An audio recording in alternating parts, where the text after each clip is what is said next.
नवंबर 2020 CSIR net exam में atomic and molecular physics से total 4 questions पूछे गए थे। इस लेक्चर में हम इन्हीं 4 क्वेश्चंस को सॉल्व करेंगे। ये क्वेश्चंस हैं, फर्स्ट क्वेश्चन एंगुलर मोमेंटम पर बेस्ड है, जिसमें किसी लोएस्ट एनर्जी के corresponding angular momentum quantum number find out करना है। सेकेंड क्वेश्चन रोटेशनल स्पेक्ट्रा पर बेस्ड है, जिसमें हाइड्रोजन क्लोराइड मॉलिक्यूल का मोमेंट ऑफ इनर्शिया हमें फाइंड आउट करना है। थर्ड क्वेश्चन लेज़र पर बेस्ड है, दिए गए क्वेश्चन में हमें mean radiative life time find out करना है। और fourth question spectra of hydrogen atom का है, जिसमें बार्मर लाइन के लिए वेवलेंथ कैलकुलेट करनी है। फर्स्ट क्वेश्चन है, if we take the nuclear spin I into account the total angular momentum is F which is equals to L plus S plus I, where L and S are the orbital and spin angular quantum number of the electron. The Hamiltonian of the hydrogen atom is corrected by the additional integration. The total angular momentum quantum number F of the p orbital state with the lowest energy is. हालांकि यह question quantum physics का भी हो सकता है, but already हम quantum physics के सारे क्वेश्चन सॉल्व कर चुके हैं, इसलिए इस रिमेनिंग क्वेश्चन को हम एटॉमिक एंड मॉलिक्यूलर फिजिक्स में सॉल्व कर रहे हैं। सबसे पहले क्वेश्चन के स्टेटमेंट को समझें। तो क्वेश्चन में यह मेंशन किया गया है कि एक टोटल एंगुलर मोमेंटम F इस तरह से डिफाइंड है कि यह L plus S plus I के इक्वल हो, जहां L और S तो ऑर्बिटल और स्पिन एंगुलर क्वांटम नंबर है, जबकि I जो है वो न्यूक्लियर स्पिन क्वांटम नंबर है। एक हैमिल्टोनियन हाइड्रोजन एटम के लिए डिफाइंड है, और इस हैमिल्टोनियन में एक integration term lambda I vector dot L plus S vector को ऐड किया गया है। दैट मीन्स ये क्वेश्चन पर्टर्बेशन थ्योरी पर बेस्ड है। तो पर्टर्बेशन थ्योरी के अकॉर्डिंग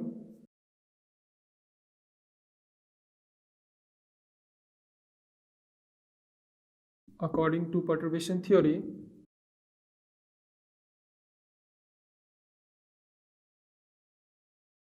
अगर कोई हैमिल्टोनियन पहले से नोन हो, जिसे हम H नोट से रिप्रेजेंट कर रहे हैं, जो कि अनपर्टर्ब्ड हैमिल्टोनियन है, इस अनपर्टर्ब्ड या नॉन हैमिल्टोनियन में एक एडिशनल हैमिल्टोनियन की टर्म को ऐड कर दिया जाए, जिसे H प्राइम से डिनोट कर रहे हैं। ये पर्टर्बेशन है जो एक्स्ट्रा क्रिएट की गई है। तो ऐसे में जो टोटल हैमिल्टोनियन होता है, इसे H से डिफाइन करते हैं, जो कि पर्टर्ब्ड हैमिल्टोनियन कहलाता है। इस रिलेशन में H नॉट नॉन हैमिल्टोनियन होगा या अनपर्टर्ब्ड हैमिल्टोनियन कहलाएगा। H प्राइम एडिशनल टर्म है, और इस टर्म के ऐड होने के बाद जो टोटल हैमिल्टोनियन बनता है उसे H कहते हैं, जो कि पर्टर्ब्ड हैमिल्टोनियन कहलाता है। क्वेश्चन में मेंशन किया गया है कि जो एडिशनल टर्म है वो एक integration term lambda I vector dot L plus S vector है। तो अगर इस पर्टर्बेशन को ऐड कर दे यहाँ, तो H इक्वल हो जाएगा H nought plus lambda I vector dot L vector plus S vector के। हमें बताना है कि p ऑर्बिटल स्टेट और लोएस्ट एनर्जी के कॉरेस्पॉन्डिंग जो एंगुलर मोमेंटम F है, इसका क्वांटम नंबर क्या होगा। तो इसके लिए हमें इस एडिशनल टर्म, जो हम एडिशनल टर्म ऐड कर रहे हैं, इस एडिशनल टर्म का आइगन वैल्यू फाइंड आउट करना होगा। तो पहले क्वेश्चन इसे थोड़ा और सिंप्लीफाई कर लेते हैं। हम जानते हैं कि एंगुलर क्वांटम नंबर और स्पिन क्वांटम नंबर के एडिशन को J से डिफाइन किया जाता है, जहां J टोटल एंगुलर मोमेंटम कहलाता है, बट यहाँ हम इसे टोटल एंगुलर मोमेंटम नहीं कहेंगे, क्योंकि क्वेश्चन में जो टोटल एंगुलर मोमेंटम डिफाइन है वो F है। तो इसे सिंपली J ही कहते हैं, जो कि L प्लस S के इक्वल होता है। इस चीज़ को फॉलो करते हुए हम इस हैमिल्टोनियन को दोबारा लिख सकते हैं, जो कि होगा H equals to H nought plus lambda I vector dot J vector. हमें I vector dot J vector की वैल्यू फाइंड आउट करनी है। इसे फाइंड आउट करने के लिए क्वेश्चन में डिफाइन किए गए टोटल एंगुलर मोमेंटम रिलेशन को काम में लेते हैं।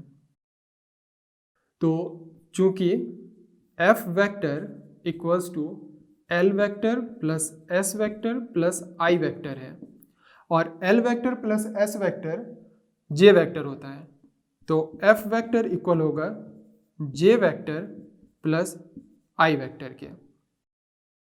नाउ इस इक्वेशन का अगर हम स्क्वायर ले लेते हैं, तो हमें F square equals to J square plus I square plus 2J vector dot S vector मिलेगा, I वेक्टर मिलेगा।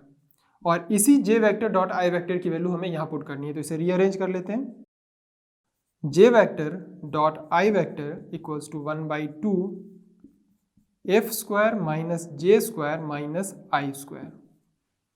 ओके, तो इस वैल्यू को इस रिलेशन में सब्स्टिट्यूट कर दें तो h इक्वल हो जाएगा h nought plus lambda by 2 F square minus J square minus I square के। अब यहाँ ध्यान दें, ये पूरी टर्म h प्राइम है, इसे अलग से लिख लेते हैं। तो h प्राइम इक्वल है lambda by 2 F square minus J square minus I square के। ये तो हैमिल्टोनियन है, हमें हैमिल्टोनियन के कॉरस्पॉन्डिंग आइगन वैल्यू चाहिए, एनर्जी आइगन वैल्यू चाहिए, ताकि हम लोएस्ट एनर्जी स्टेट को आइडेंटिफाई कर सकें। तो हैमिल्टोनियन के कॉरस्पॉन्डिंग एनर्जी आइगन वैल्यू के लिए हमें तीनों मोमेंटम के कॉरस्पॉन्डिंग आइगन वैल्यू की जरूरत होगी। We know that L square की eigen value L plus 1 H bar square होती है, एस स्क्वायर की eigen value S plus 1 H bar square होती है, और सिमिलरली जे स्क्वायर की eigen value J plus 1 H bar square होती है। सभी एंगुलर मोमेंटम सेम ही कंडीशंस को, प्रॉपर्टीज को फुलफिल करते हैं। तो चूंकि एल और एस एंगुलर मोमेंटम है तो उनका सम जे भी उसी रूल को फॉलो करता है। क्वेश्चन में दो और मोमेंटम डिफाइन किए गए हैं, एक है आई न्यूक्लियर स्पिन, तो ये भी सेम रूल को फॉलो करेगा। तो आई स्क्वायर की आइगन वैल्यू भी आई प्लस 1 एच बार स्क्वायर होगी, और जो एफ टोटल एंगुलर मोमेंटम है इसका स्क्वायर भी F plus 1 H bar square को फॉलो करेगा। ओके, तो यहाँ से वैल्यू सब्स्टिट्यूट कर दे इसमें, तो एच प्राइम इक्वल होगा lambda by 2 H bar square को कॉमन ले लेते हैं, ये हो जाएगा एफ प्लस 1 माइनस जे प्लस 1 माइनस आई प्लस 1 के। अब हमें एफ जे और आई की वैल्यू चाहिए। वापस से क्वेश्चन पे लौटते हैं। क्वेश्चन में मेंशन किया गया है कि एक हाइड्रोजन एटम है। एक हाइड्रोजन एटम की बात करें तो हाइड्रोजन एटम में के अंदर एक न्यूक्लियस होगा जिसमें एक सिंगल प्रोटॉन होगा, क्योंकि हाइड्रोजन एटम है तो एक ही प्रोटॉन होगा, और इस प्रोटॉन के चारों ओर एक इलेक्ट्रॉन मोशन कर रहा होगा। अब चूंकि ऑर्बिट में, चूंकि हाइड्रोजन एटम है तो ऑर्बिट में भी एक ही इलेक्ट्रॉन होगा, तो एक सिंगल इलेक्ट्रॉन है, और फॉर हाइड्रोजन एटम तो एक सिंगल इलेक्ट्रॉन के कॉरस्पॉन्डिंग स्पिन s की वैल्यू 1/2 होगी, क्योंकि सिंगल इलेक्ट्रॉन है। यह इलेक्ट्रॉन p ऑर्बिट में मूव कर रहा है। क्वेश्चन में मेंशन किया गया कि p ऑर्बिटल स्टेट के लिए, तो फॉर p स्टेट के लिए l की वैल्यू 1 होती है। अब हमें s और l पता है, तो दोनों के कॉरस्पॉन्डिंग j की वैल्यू जो कि l plus s to l minus s होती है, ये इक्वल हो जाएगी l plus s means half plus 1 3/2 और l minus s that means 1/2। तो j की दो वैल्यू पॉसिबल है, 1/2 और 3/2। आगे बढ़ें तो न्यूक्लियस में एक ही प्रोटॉन है, तो न्यूक्लियस का जो स्पिन होगा वो सिंपली 1/2 होगा, मीन्स i की वैल्यू 1/2 है। और एक बच गया f जिसकी वैल्यू हमें चाहिए। तो क्वेश्चन में मेंशन किया गया है और हमने यहाँ भी देखा है कि f जो है वो j प्लस i होता है। तो अगर हम f की बात करें तो f की जो वैल्यू होगी ये इक्वल होगी j प्लस i से टू j माइनस i तक। तो एक बार में j की हमारे पास दो वैल्यूज हैं 1/2 और 3/2, तो एक बार j की वैल्यू 1/2 ले लेते हैं, तो कॉरस्पॉन्डिंग f की वैल्यूज हो जाएंगी। जब j की वैल्यू 1/2 लेंगे तो 1/2 प्लस i की वैल्यू 1/2 है, टू 1/2 माइनस 1/2, तो 1/2 माइनस 1/2 0 और 1/2 प्लस 1/2 1। जब j की वैल्यू 3/2 होगी तो f की value 3/2 plus 1/2 to 3/2 minus 1/2, 3/2 minus 1/2 1 और 3/2 प्लस 1/2 2। इस तरह से अब इस रिलेशन h प्राइम के रिलेशन के लिए जो हमें f, j और i की वैल्यू चाहिए थी वो सभी है हमारे पास। f की वैल्यू भी है, i की वैल्यू भी है और j की वैल्यू भी है, बट ये वैल्यूज मल्टीपल में हैं, एक सिंगल वैल्यूज नहीं है, सबकी मल्टीपल वैल्यूज हैं, तो हमें डिफरेंट कॉम्बिनेशंस मिलेंगे। तो इन तीनों की डिफरेंट कॉम्बिनेशंस बनाते हुए हम H प्राइम के कॉरेस्पॉन्डिंग अलग अलग energy eigen value find out करेंगे। एक बात और, ये हैमिल्टोनियन था, लेकिन जब हम F, J और I की वैल्यूज उनकी आइगन वैल्यू के फॉर्म में लिख रहे हैं तो हैमिल्टोनियन के कॉरेस्पॉन्डिंग भी आइगन वैल्यू होगी, जिसे एनर्जी आइगन वैल्यू कहते हैं। तो इसे E प्राइम से लिखना ज़्यादा बेहतर होगा। तो अब हमारे पास जब हम F, J और I की डिफरेंट वैल्यूज सब्सटीट्यूट करेंगे तो हमें E प्राइम की डिफरेंट वैल्यूज मिलेंगी। उसमें से हमें फाइंड आउट करना है कि लोएस्ट एनर्जी की आइगन वैल्यू कौन सी है। ऑलराइट, तो हमने फाइंड आउट किया है कि I की वैल्यू तो 1/2 है। जब J की वैल्यू 1/2 है तो F की दो पॉसिबल वैल्यूज हैं, 0 और 1। और जब J 3/2 है तो F की दो वैल्यूज हैं, 1 और 2। तो इनके कॉम्बिनेशन से E प्राइम कैलकुलेट करें तो जब J 1/2 है और उस वक्त F की वैल्यू अगर हम 0 लेते हैं, F का एक कॉम्बिनेशन 0 लेते हैं, तो हमें E प्राइम की वैल्यू मिलेगी। और जब हम इन वैल्यूज़ को इस रिलेशन में सब्सटीट्यूट करेंगे तो हमें E प्राइम मिल जाएगा। ये हो जाएगा lambda H bar square over 2।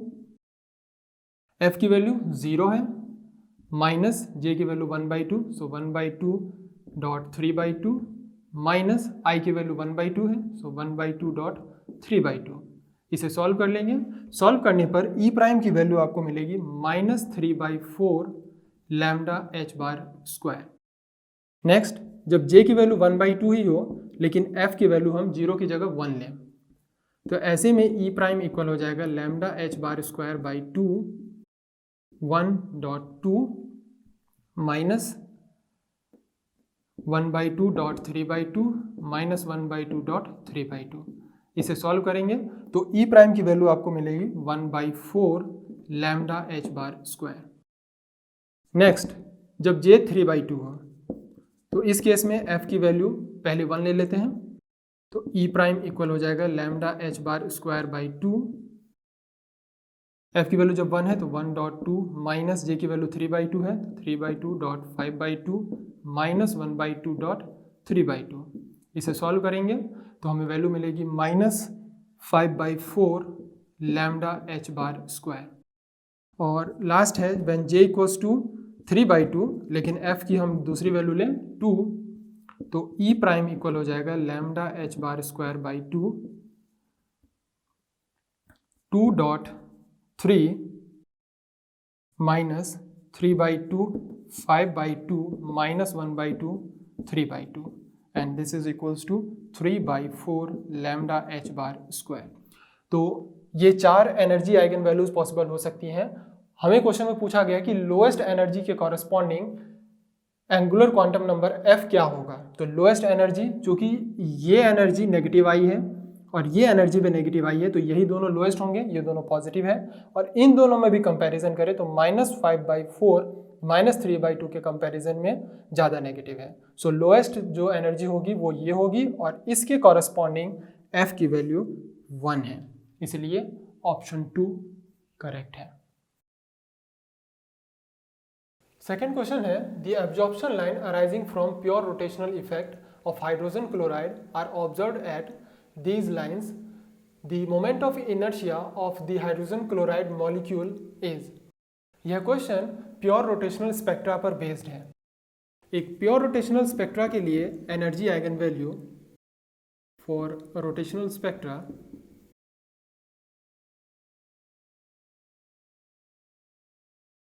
Energy E J H bar square over 2I J plus 1 से दी जाती है, जहाँ I मॉलिक्यूल का मोमेंट ऑफ इनर्शिया है और J एंगुलर क्वांटम नंबर है जिसकी वैल्यू 0, 1, 2 सो ऑन हो सकती है। हम जानते हैं कि एनर्जी E जो है वो H न्यू के इक्वल होती है, जहाँ न्यू फ्रीक्वेंसी है और फ्रीक्वेंसी को वेवलेंथ के टर्म पे लिखें तो ये H C बाई लैम्डा होगी और 1 अपॉन लैम्डा वेव नंबर होती है। सो H C न्यू बार वेव नंबर है। तो यहाँ से अगर हम न्यू बार वेव नंबर के टर्म में अगर एनर्जी को डिफाइन करें तो न्यू बार इक्वल होगी energy E over H C के। इस एनर्जी की जगह अगर हम इस रोटेशनल स्पेक्ट्रा की एनर्जी को सब्सटीट्यूट कर दें तो ये हो जाएगा H bar square over 2I H C J plus 1। इस कांस्टेंट क्वांटिटी को b से रिप्रेजेंट करते हैं। So this is b j plus 1। Okay, बात करें इस b की, तो वेयर b जो है ये है h bar square over 2i(h)c के। इसे थोड़ा रीअरेंज कर लेते हैं क्योंकि क्वेश्चन में एक कांस्टेंट गिवन है h बार अपॉन 2πc, तो इसे भी हम इसी टर्म में रीअरेंज करने की कोशिश करते हैं ताकि इस पूरे क्वांटिटी की जगह हम ये वैल्यू काम में ले सकें। तो पहले h बार को h में कन्वर्ट कर लेते हैं, तो ये हो जाएगा h स्क्वायर ओवर h बार होता है h अपॉन 2π, तो 2π और 2π का स्क्वायर और ये 2, सो 8π स्क्वायर i(h)c। एक h से ये एक h कैंसिल हो जाएगा और ये हो जाएगा h ओवर 8π स्क्वायर i(c). हमें अलग करना है h बार ओवर 2π, तो वापस से इसे h बार में कन्वर्ट करें तो h अपॉन 2π h बार होगा, this is h bar over 2 और पाई h के साथ कंबाइन हो गए तो ये बच गया 4πi(c). हमें चाहिए h बार ओपन 2πc, तो b इक्वल हो जाएगा h बार अपॉन 2πc को अलग कर दें तो अंदर बच जाएगा 2 बाहर आ चुका तो एक 2 बचेगा और i। अब इस पूरे कांस्टेंट की जगह हम ये वैल्यू 5.6 × 10⁻⁴ काम में ले सकते हैं। मोमेंट ऑफ इनर्शिया हमें फाइंड आउट करना है, दैट मीन्स हमें b की वैल्यू कैलकुलेट करनी होगी। b की वैल्यू को कैलकुलेट करने के लिए वापस से इस रिलेशन पर आते हैं। एक प्योर रोटेशनल स्पेक्ट्रा के लिए वेव नंबर न्यू बार जो है bj+1 से दिया जाता है। अगर प्योर रोटेशनल स्पेक्ट्रा के लिए हम स्पेक्ट्रल लाइंस देखें तो j की डिफरेंट वैल्यूज में ट्रांजिशन के कॉरस्पॉन्डिंग अगर हम j की ट्रांजिशन लाइन को ऑब्जर्व करें फॉर j इक्वल्स टू 0, 1, 2, 3, 4, तो जो अलाउड ट्रांजिशंस होते हैं वो 4 डेल्टा j इक्वल्स टू ±1 होते हैं। यहाँ हम एट ए टाइम सिर्फ एमिशन का स्पेक्ट्रा देख रहे हैं, दैट मीन्स जो ट्रांजिशन है वो हायर एनर्जी लेवल से लोअर एनर्जी लेवल में हो रहा है। तो 2 से 1 में, 1 से 0 में, इसी तरह से 3 से 2 में, 4 से 3 में होंगे ट्रांजिशन। यहाँ से अगर हम न्यू बार की वैल्यू कैलकुलेट करें हर लाइन के कॉरस्पॉन्डिंग तो ये वैल्यू 2b, ये 4b, 6b और 8b आती है।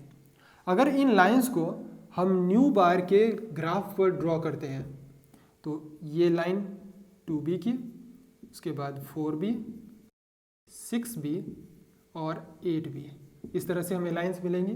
और यही चीज़ इंटरेस्टिंग है, एक प्योर रोटेशनल स्पेक्ट्रा में जो ट्रांजिशन लाइन ऑब्जर्व होती हैं ये सभी ट्रांजिशन लाइंस एक दूसरे से इक्वली स्पेस्ड होती हैं और इनके बीच की स्पेसिंग 2b के इक्वल होती है। ऑलराइट, तो चूंकि ये प्योर रोटेशनल स्पेक्ट्रा में सभी ट्रांजिशन लाइंस इक्वल स्पेस्ड हैं और ये स्पेसिंग 2b के इक्वल है, तो क्वेश्चन में जो लाइंस दी गई हैं इनके बीच की स्पेसिंग भी 2b होनी चाहिए। तो अगर हम ध्यान से देखें तो फर्स्ट जो लाइन हमें ऑब्जर्व हुई है वो हुई है 83.03 पर, सेकेंड लाइन हुई है 103.73 पर, नेक्स्ट लाइन है 124.30 पर, उसके बाद 145.03 एंड लास्ट लाइन है 165.51 पर। तो इनके भी बीच की स्पेसिंग 2b के इक्वल होनी चाहिए।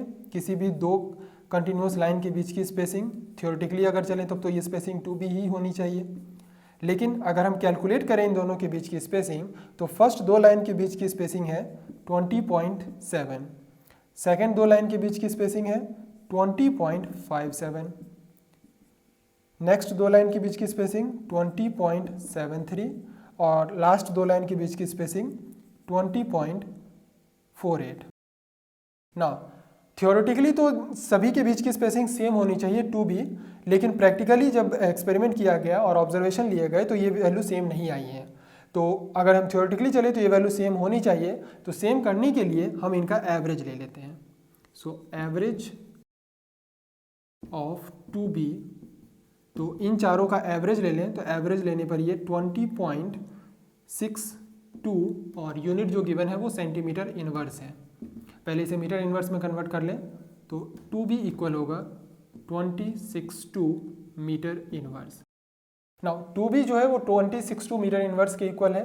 यहाँ से हम b की वैल्यू इस इक्वेशन में सब्सटीट्यूट कर देते हैं। तो यहाँ से अगर हम 2b लिखें तो 2b इक्वल होगी h bar upon 2 pi c 1 upon i के, and that should be equals to 262। Okay, तो यहाँ से i की वैल्यू हो जाएगी h bar upon 2 pi c divided by 262। h bar की value h bar upon 2 pi c की value 5.6 into 10 to the power minus 44 given है। इसे 262 से डिवाइड करने पर हमें जो ऑप्शन मिलता है, जो फाइनल रिजल्ट मिलता है, ये मिलता है 2.8 into 10 to the power minus 47 kilogram metre square, और ये वैल्यू मैच हो रही है 2.8 into 10 to the power minus 47 kilogram metre square से। सो ऑप्शन 2 करेक्ट आंसर है। थर्ड क्वेश्चन है, the energies of the three lowest states of an atom are E0, E1 and E2. The Einstein coefficient are A10, A20 and A21. If a large number of atoms are in the energy level E2, the mean radiative lifetime of the excited state is. यह question laser पर based है। इस question को solve करने से पहले हम laser के कुछ बेसिक प्रिंसिपल को समझ लेते हैं ताकि इसे सॉल्व करना आसान हो। किसी एटम में इलेक्ट्रॉन के ट्रांजिशंस की बात करें तो किसी भी दो एनर्जी लेवल के बीच में इलेक्ट्रॉन के ट्रांजिशन कई अलग अलग तरीके से पॉसिबल हो सकते हैं। इसे समझने के लिए हम एटम में किन्हीं दो एनर्जी लेवल को कंसीडर करते हैं, एक है ग्राउंड स्टेट और दूसरा एक्साइटेड स्टेट। मान लेते हैं कि इनिशियली इलेक्ट्रॉन अपने ग्राउंड स्टेट में मौजूद है। अगर इलेक्ट्रॉन इनिशियली अपने लोअर एनर्जी लेवल में है तो वह खुद से कभी भी एक्साइट होकर हायर एनर्जी लेवल में ट्रांजिशन नहीं कर सकता है। इलेक्ट्रॉन को लोअर एनर्जी लेवल से हायर एनर्जी लेवल में ट्रांसफर करवाने के लिए एक एक्सटर्नल फोटोन की जरूरत होती है। इस फोटोन की वजह से इलेक्ट्रॉन अपने लोअर एनर्जी लेवल से हायर एनर्जी लेवल में ट्रांजिशन कर जाते हैं, और चूंकि यह ट्रांजिशन इस फोटोन के एब्जॉर्प्शन की वजह से हुआ है, इसलिए इस ट्रांजिशन को एब्जॉर्प्शन ट्रांजिशन कहते हैं। और यह ट्रांजिशन बिना इस फोटोन के पॉसिबल नहीं हो सकता है। इस फोटोन की वजह से ही यह ट्रांजिशन स्टिमुलेट हुआ है, इसलिए इसे स्टिमुलेटेड एब्जॉर्प्शन कहते हैं।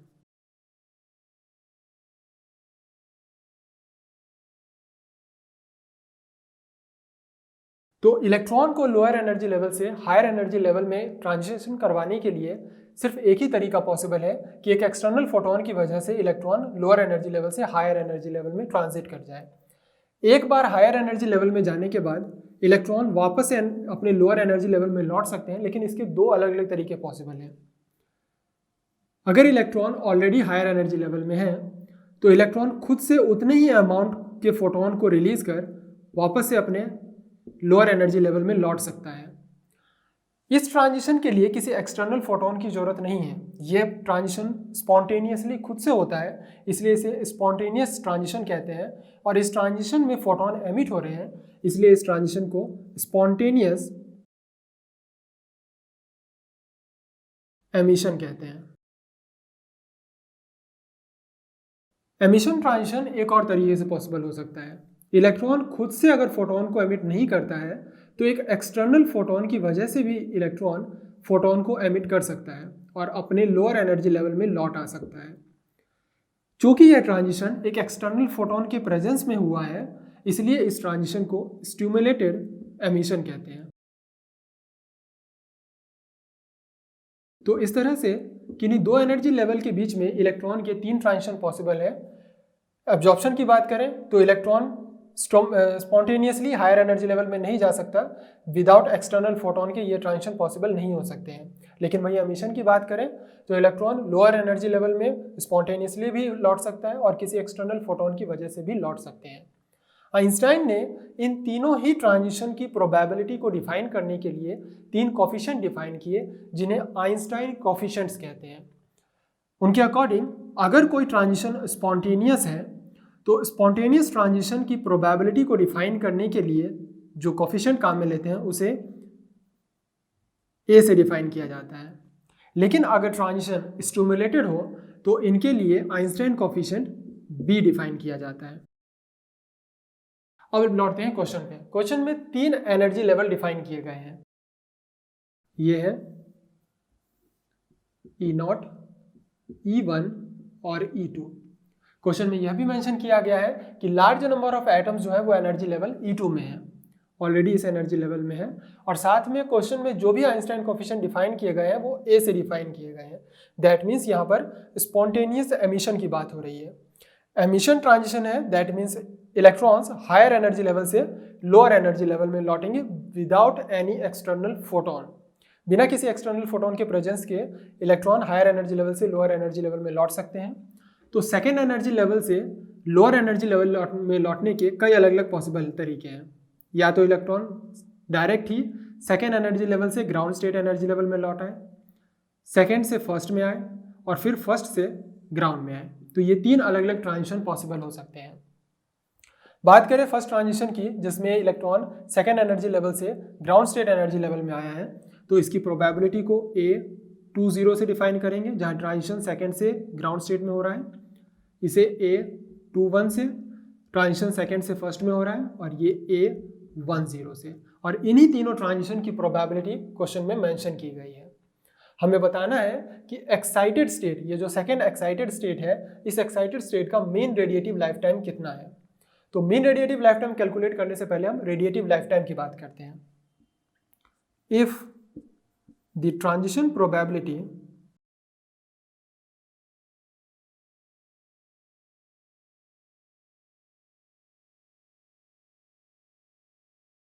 ऑफ किसी भी एनर्जी लेवल E2 ले लेते हैं, if the transition probability of E2 is A2, then life time of E2 level, अगर किसी एनर्जी लेवल E2 की ट्रांजिशन प्रोबेबिलिटी A2 है, तो उस E2 लेवल का जो लाइफ टाइम होगा, अगर हम इसे τ2 से रिप्रेजेंट करें, तो ये लाइफ टाइम τ2 इक्वल होता है 1/A2 के, जहाँ A2 इस E2 एनर्जी लेवल की ट्रांजिशन प्रोबेबिलिटी है। अब मान लेते हैं कि E2 एनर्जी लेवल से ट्रांजिशन E1 लेवल में हो रहे हैं, तो इस केस में जो E2 लेवल की का जो लाइफ टाइम होगा, इसे हम τ21 से लिखेंगे, जहाँ τ21 रिप्रेजेंट कर रहा है life time of energy level second, और T21 जो है ये बताता है कि ट्रांजिशन सेकेंड से 1 में हो रहा है। ये इक्वल होगा 1/A21 के। यहाँ भी 21 का मतलब है कि ये जो प्रोबेबिलिटी है वो सेकेंड से फर्स्ट एनर्जी लेवल में ट्रांजिशन की प्रोबेबिलिटी है। तो इस तरह से किसी पर्टिकुलर एनर्जी लेवल की लाइफ टाइम को कैलकुलेट कर सकते हैं, अगर हमें उस एनर्जी लेवल के कॉरस्पॉन्डिंग ट्रांजिशन प्रोबेबिलिटी मालूम हो। लेकिन यह फॉर्मूला तभी एप्लीकेबल हो सकता है जब किसी लेवल से एक ही ट्रांजिशन हो रहे हो। लेकिन क्वेश्चन पर देखें तो क्वेश्चन में सेकेंड एनर्जी लेवल से एक नहीं बल्कि एक से ज़्यादा ट्रांजिशन हो रहे हैं, 2 से 0 में और 2 से 1 में। और जब भी किसी एनर्जी लेवल से एक से ज़्यादा ट्रांजिशन होते हैं, तो वहाँ हम लाइफ टाइम कैलकुलेट न करके मीन लाइफ टाइम कैलकुलेट करते हैं। तो mean life time of E2, इसे हम τ2 से लिख देते हैं, इक्वल होगा 1/, इस E2 लेवल से जितने भी पॉसिबल ट्रांजिशंस हो रहे हैं उन सभी की ट्रांजिशन प्रोबेबिलिटी का सम। तो सेकेंड एनर्जी लेवल से 2 ही ट्रांजिशन हो रहे हैं, एक तो सेकेंड से 0 में और सेकेंड से 1 में। A20 प्लस A21, और यही τ2 हमें कैलकुलेट करना है मीन रेडिएटिव लाइफ टाइम। और A20 और A21 दोनों की वैल्यू क्वेश्चन में मेंशन की गई है, तो वैल्यू सब्स्टिट्यूट कर दें। 1/A20 है 1.2 × 10⁸ प्लस A21, इसे भी 10⁸ के टर्म में लिखें तो 0.8 × 10⁸। ये हो जाएगा 1/1.2 प्लस 0.8 2.0 × 10⁸। ये इक्वल हो गया 0.5 × 10⁻⁸ सेकेंड। दैट मीन्स ऑप्शन 3 इसका करेक्ट आंसर है। फोर्थ क्वेश्चन है, the wavelength of the first Balmer line of hydrogen is 656 nanometre. The wavelength of the corresponding line for a hydrogenic atom with Z = 6 and the nuclear mass of 19.92 × 10⁻27 kilogram is. यह question hydrogen atom के emission spectra पर based है। एक hydrogen atom में जब electrons higher energy level से lower energy level में transition करते हैं तो इस ट्रांजिशन से मिलने वाले स्पेक्ट्रा को एमिशन स्पेक्ट्रा कहते हैं। ये हाइड्रोजन एटम के अलग अलग एनर्जी लेवल्स हैं।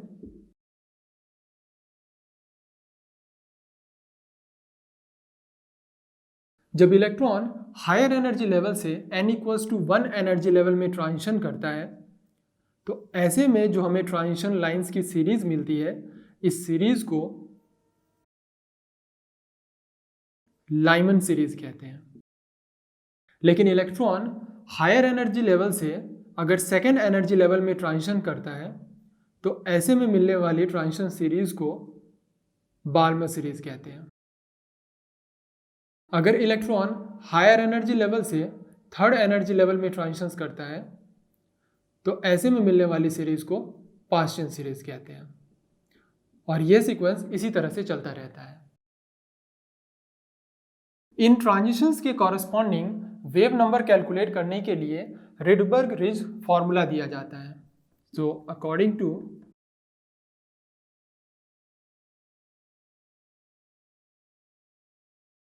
Rydberg-Ridge relation,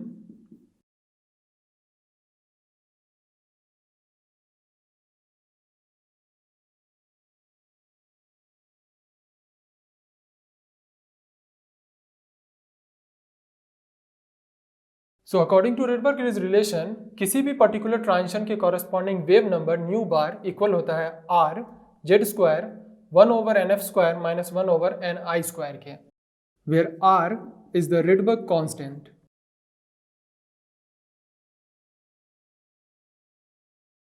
और r प्रोपोर्शनल होता है म्यू के, जहां म्यू इलेक्ट्रॉन न्यूक्लियस सिस्टम का रिड्यूस्ड मास है। इसे अभी हम और एक्सप्लेन करेंगे। z एटॉमिक नंबर है और ni is always greater than nf होता है। क्यों? चूंकि हम एमिशन स्पेक्ट्रा की बात कर रहे हैं तो इलेक्ट्रॉन हमेशा हायर एनर्जी लेवल से लोअर एनर्जी लेवल में ही ट्रांजिट करेंगे। nf वो फाइनल एनर्जी लेवल है जिसमें इलेक्ट्रॉन ट्रांजिट करके पहुंचेगा और ni वो एनर्जी लेवल है जहां से इलेक्ट्रॉन्स ट्रांजिट करना स्टार्ट करेंगे। तो इलेक्ट्रॉन चूंकि हायर एनर्जी लेवल से लोअर एनर्जी लेवल में लौट रहे हैं, इसलिए हमेशा ही उनका इनिशियल एनर्जी लेवल उनके फाइनल एनर्जी लेवल के कंपैरिजन में ग्रेटर ही होगा। बात करें इस रिडबर्ग कांस्टेंट r की, जो कि इलेक्ट्रॉन न्यूक्लियस सिस्टम का रिड्यूस मास है, तो अगर हम एक हाइड्रोजन एटम की बात करें, फॉर हाइड्रोजन एटम, तो एक हाइड्रोजन एटम में एक प्रोटॉन न्यूक्लियस में होगा और उसके चारों ओर एक इलेक्ट्रॉन ऑर्बिट में मोशन कर रहा होगा। बात करें इलेक्ट्रॉन के मास की, तो इलेक्ट्रॉन का मास me 0.511 मेगा इलेक्ट्रॉन वोल्ट होता है और एक सिंगल प्रोटॉन की बात करें तो प्रोटॉन के मास की, तो m ऑफ प्रोटॉन ये होता है 936 मेगा इलेक्ट्रॉन वोल्ट। तो इन दोनों के रिड्यूस्ड मास की अगर बात करें म्यू, तो 1/μ इक्वल होगा 1/me प्लस 1/mp के। इसे थोड़ा रीअरेंज कर लेते हैं, तो mu equals to me mp/me plus mp। इसमें से प्रोटॉन के मास को बाहर कॉमन ले लें, तो me mp 1 प्लस me/mp। ये दोनों टर्म कैंसिल हो जाएगी। अब इस टर्म पर ध्यान देते हैं, mass of electron upon mass of proton. Electron का मास प्रोटॉन के मास के कंपैरिजन में बहुत ही कम है और चूंकि प्रोटॉन का मास बहुत ज़्यादा है इसलिए ये टर्म नेग्लेजिबल होगी, और जब ये टर्म नेग्लेजिबल होगी तो रिड्यूस्ड मास जो है इस सिस्टम का वो ऑलमोस्ट इक्वल हो जाएगा मास ऑफ इलेक्ट्रॉन के। तो जब भी हम एक हाइड्रोजन एटम की बात करते हैं तो उस केस में जो रिडबर्ग कांस्टेंट है r, वो म्यू पर डिपेंड करता है और म्यू की वैल्यू मास ऑफ इलेक्ट्रॉन के इक्विवेलेंट होती है। सो सिंपली जो r है वो प्रोपोर्शनल है म्यू के और म्यू एग्जैक्टली इक्वल है मास ऑफ इलेक्ट्रॉन के। तो ये तो बात हुई एक हाइड्रोजन एटम की। क्वेश्चन में इस हाइड्रोजन एटम के फर्स्ट बाल्मर लाइन के कॉरेस्पॉन्डिंग वेवलेंथ डिफाइन की गई है 656। बाल्मर लाइन दैट मीन्स ये वाली लाइन, और फर्स्ट बाल्मर लाइन का मतलब है कि n=3 से n=2 में जो ट्रांजिशन हो रहा है ये फर्स्ट बार्मर लाइन कहलाती है। तो इस लाइन के कॉरेस्पॉन्डिंग हमें वेवलेंथ गिवन है जो कि 656 नैनोमीटर है। हमें बताना है कि एक दूसरे हाइड्रोजेनिक एटम जिसके लिए Z की वैल्यू 6 है और न्यूक्लियर मास 19.92 10⁻27 किलोग्राम है, इस एटम के लिए सेम फर्स्ट बार्मर लाइन के कॉरेस्पॉन्डिंग वेवलेंथ क्या होगी। सो फॉर Z=6, अगर वापस से हम यही फॉर्मूला लिखें तो इसे न्यू बार से रिप्रेजेंट कर देते हैं, न्यू बार प्राइम से। तो ये फॉर्मूला इक्वल होगा R प्राइम, जहाँ R प्राइम अब इस नए वाले एटम के लिए रिडबर्ग कांस्टेंट है, G prime square, G prime इस नए वाले एटम का एटॉमिक नंबर है जो कि 6 है, upon times of NF square minus NI square. ध्यान दें हमने ये टर्म चेंज नहीं की है, सेम रखा है, क्योंकि सेम उसी फर्स्ट बार्मर लाइन के लिए ही वेवलेंथ कैलकुलेट करने के लिए कहा गया है, तो इसलिए ये पूरी की पूरी वैल्यू सेम रखी है हमने। अब सबसे पहले बात करते हैं R प्राइम की। तो अगेन R प्राइम प्रोपोर्शनल होगा म्यू प्राइम के, और म्यू प्राइम की अगर इस बार बात करें तो जो हमें सिस्टम दिया गया है उसमें एक न्यूक्लियस है और उसके चारों ओर इलेक्ट्रॉन मोशन कर रहा है। इस बार हमें पूरे न्यूक्लियस का मास गिवन है जो कि 19.92 इंटू 10⁻⁻27 है किलोग्राम में, और एक इलेक्ट्रॉन का मास होता है, mass of electron 9.1 into 10⁻31 kilogram. Now फिर से आप कंपेयर करें तो एक न्यूक्लियस का मास प्रोटॉन के मास के कंपैरिजन में काफ़ी ज़्यादा है। दैट मीन्स ये वही सिचुएशन है जो यहाँ हो रही थी कि एक न्यूक्लियस का मास इलेक्ट्रॉन के मास के कंपैरिजन में बहुत ज़्यादा था।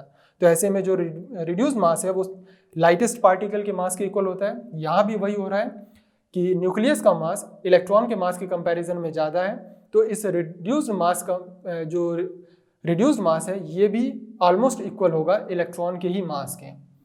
तो इस कंडीशन को फुलफिल करते हुए हम म्यू प्राइम को म्यू ही लिख सकते हैं, क्योंकि यहाँ भी इलेक्ट्रॉन का ही मास है और ये भी इलेक्ट्रॉन का ही मास है, तो म्यू प्राइम और म्यू दोनों सेम ही होंगे।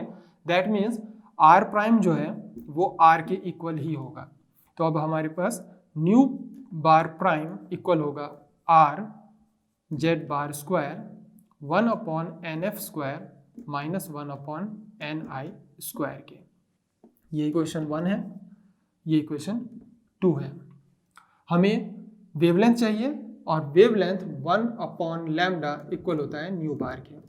तो इस चीज़ को अगर हम काम में लेते हुए इसे सॉल्व करें तो nu bar prime upon nu bar equal होगा, nu bar prime means 1/λ prime times nu bar means λ/1 equals to nu bar prime means R Z by prime upon nu bar की वैल्यू यहाँ से आ जाएगी R Z बार। ये दोनों term दोनों में same है तो कैंसिल आउट हो जाएंगे, R भी कैंसिल हो जाएगा। यहाँ से हमें λ/λ प्राइम की value Z bar square over Z square मिली है। हमें λ प्राइम की वैल्यू चाहिए तो ये इक्वल हो जाएगा simply Z over Z prime square lambda के। Z ओवर Z बार 1/6 स्क्वायर टाइम्स लैम्डा की वैल्यू 656 है। इसे सॉल्व कर लेंगे तो हमें लैम्डा प्राइम की वैल्यू मिल जाएगी जो कि 18.22 नैनोमीटर आती है। That means option 1 correct option है।